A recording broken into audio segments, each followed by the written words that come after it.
ከፈቀድክልኝ ኮሚኒስት የሚባል ታርጋ ዝም ብሎ ነው የተለጠፈው እንጂ እኔ ኮሚኒስት ኢትዮጵያ አልነበረም፣ አሁንም የለም። የሶሻሊስት ፍልስፍና ተከታዮች ነበሩ እንጂ ኮሚኒዝም የመጨረሻው ስቴጅ እኮ ነው። እዛ ላይ በምን ተደርሶ ነው? የእነሱን ኮፒ የማድረግ ቴንደንሲ ነበር። የእነሱ መጽሐፍ አንብቦ እነሱ የደረሱበትን ጎዳናና መንገድ ተከትሎ በዛ መልክ ለውጥን ለማካሄድ የተደረገ ጥረት ነበር። በዛ ዳስ ኔሰሰሪ ሜን ያንን ጥረት ያደረጉት ኮሚኒስቶች ነበሩ ማለት አይቻልም። ምሳሌ ልስጥህና እኔ ጥሩ ምሳሌ ይመስለኛል። መሬት ውስጥ ስንሰራ የተለያዩ አዋጆች ነበሩ። በኋላ ነው የመጨረሻው አዋጅ የመጣው እንጂ አብዛኞቹ አዋጆች ሪፎርሚስት ነበሩ። ሪፎርሚስት ኢን ዘ ሴንስ የባለርስቱና የጭሰኛውን ግንኙነት ህጋዊ የሆነ መንገድ ማስተዳደር፣ በህጉ መሰረት ከአግባብ ውጭ ክራይ እንዳይከፍል ማድረግ፣ ያለ አግባብ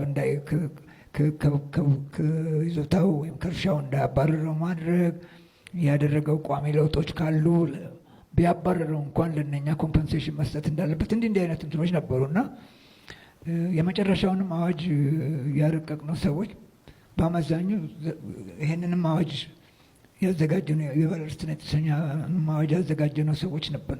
ግን እኛ ማህል ከፊላችን ምን ይሄን እኮ አዋጅ የምናሳውጀው የዚህ መንግስት እድሜ ለማስረዘም ነው። ሪፎርም ማለት እንደምንም ተጠግኖ ተለጣጥፎ ያለውን ስርዓት እንደገና እድሜ ለመስጠት የሚደረግ ነገር ነው እና ይህን መደገፍ የለብንም ምን ወገኖች ነበሩ። ሌላው ደግሞ የለም እንደዚህ አይነት ትንንሽ ለውጥ መብትን ያስተምረዋል።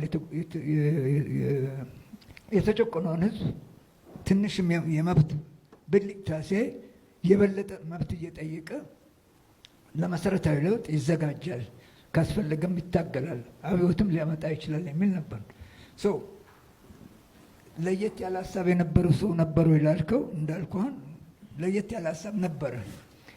ግን ከጊዜ በኋላ የሶሻሊስት አስተሳሰቡ ገዢ ሀሳብ እየሆነ ሲመጣ ያኛው ሀሳቡን ለመናገርም ይሳቀቅ ጀመር።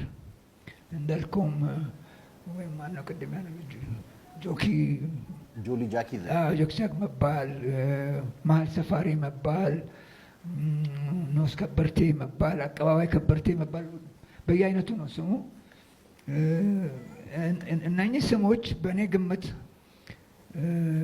ከማንኛውም በሶሻሊስት አስተሳሰብ ከሚያስብ ሰው ያልተለየ የሀገር ፍቅር ያላቸው በሙያቸው ሀገራቸውን ለማገልገል ዝግጁ የሆኑትን ሰዎች እንደዚህ አይነት ስም በመስጠት አብዮቱ አግልሏቸዋል። ሊያቅፋቸው ሲችል መሳሪያ ሊያደርጋቸው ሲችል አግልሏቸዋል የሚል እምነት አለኝ። እንዳውም በእኔ እምነት እነኛ አይነት ሰዎች ዝም ብሎ የሚወርድባቸውን ስድብ ሁሉ ጆሮቸውን ዘግተው ባይሰሙና ስራቸውን ባይቀጥሉ ኖሮ ዛሬ የምናያቸው እነ ኢትዮጵያን ኤርላይንስ፣ እነ ቴሌኮሙኒኬሽን፣ እነ ፖስታ ቤት፣ እነ ባንክ አናገኛቸውም ነበር። እነኚህ ሰዎች ናቸው በእኔ እምነት ምን አንዳንዶችም ዝም ብለው የማያውቁትን ጥራዝ ነጠቅ አይዲዮሎጂ ይዘው መጥተው እዚህ አገር እያተራመሱ ነው፣ እኛ ዝም ብለን ስራችንን እንስራ እያሉ የሚሰሩ ሰዎች ነበሩ።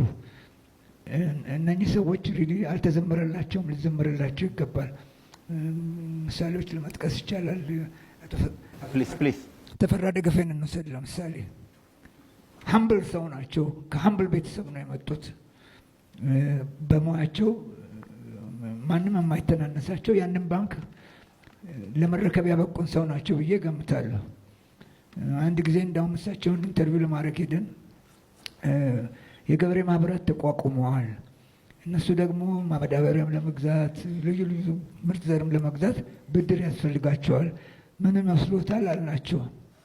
አይ ሀሳቡ እንኳን ክፉ አይደለም፣ ግን እኔ ህዝብ ባደራ እኔ ጋር ያስቀመጠውን ገንዘብ ምንም አይነት ዋስትና ለሌለው ኢንስቲትዩሽን ለማበደር አልችልም ማለት ነው።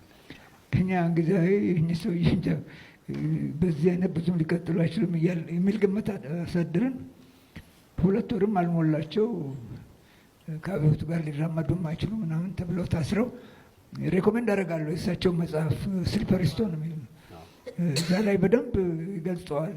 እስር ቤት ሆነው ኦዲሲያው ያፓ ኦዲሲያው ሜሶን ኦዲሲያው ባለርስቶች ወይም ከበርቴዎች እዚህ ምንድን ነው የምሰራው እዚህ ይላሉ። ምክንያቱም የትኛውም ካቴጎሪ ውስጥ ፊት አያደርጉም ሰውየውና ይሄ አንተ ላልከው ነበሩ ግን እምነታቸውን ለመግለጽም ለመናገርም የሚያመች ሁኔታ አልተፈጠረም ነበር።